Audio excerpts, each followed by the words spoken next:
জুলাই শহীদদের স্মরণ অনুষ্ঠানে গিয়ে সরকার ও রাষ্ট্রের প্রতি ক্ষোভ প্রকাশ করেছেন জামায়াতে ইসলামীর আমির ডাক্তার শফিকুর রহমান। জুলাই শহীদদের যথাযথ মর্যাদা না দেওয়া, এখনও জুলাই সনদ বাস্তবায়ন না হওয়া সহ নানা ব্যর্থতার উল্লেখ করে তিনি এ ক্ষোভ প্রকাশ করেন। ২৬ জুলাই শনিবার বিকেলে রাজধানীর চীন মৈত্রী সম্মেলন কেন্দ্রে জুলাই বিপ্লবের শহীদদের স্মরণে আয়োজিত এক সভায় জামায়াতের আমির বলেন, জুলাই আন্দোলনের শহীদদের প্রতি রাষ্ট্র ও রাজনৈতিক দলগুলোর দায়বদ্ধতা যথাযথভাবে পালন করা হয়নি। শহীদ পরিবার ভিক্ষা চায় না, তারা চায় সম্মানের সঙ্গে বাঁচে। তাদের পুনর্বাসনের ব্যবস্থা করা রাষ্ট্রের দায়িত্ব।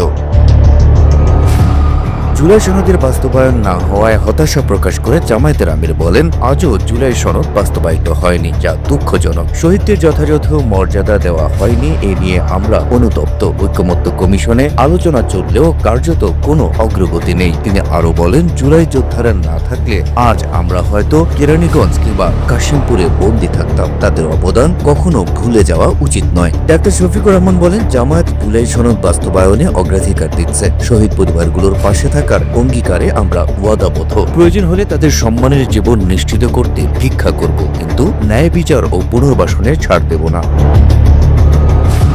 অনুষ্ঠানে শহীদ পরিবারের জন্য যথাযথ কর্মসংস্থানের ব্যবস্থা করার দাবি জানিয়ে জামায়াতের আমির বলেন, এটা অনুকম্পা নয়, বরং তাদের প্রাপ্য অধিকার। পুনর্বাসন প্রক্রিয়ায় চাকরির মাধ্যমে তাদের জীবন মান নিশ্চিত করা রাষ্ট্রের নৈতিক দায়িত্ব। প্রসঙ্গত, জুলাই শহীদদের স্মরণে আয়োজিত অনুষ্ঠানে শহীদ পরিবারের সদস্যরা উপস্থিত ছিলেন। তবে এই অনুষ্ঠানে প্রধান উপদেষ্টা সহ অন্যান্য উপদেষ্টাদের দাওয়াত করা হলেও তাদের কেউ অনুষ্ঠানে উপস্থিত হননি। বিষয়টিতে ক্ষোভ প্রকাশ করেছেন অনুষ্ঠানে আসা বিভিন্ন রাজনৈতিক দল ও সুশীল সমাজ প্রতিনিধিরা। অনুষ্ঠানে তাদের না আসাটা শহীদ পরিবারের সঙ্গে তামাশা বলেও মন্তব্য করেন কোনো বক্তা।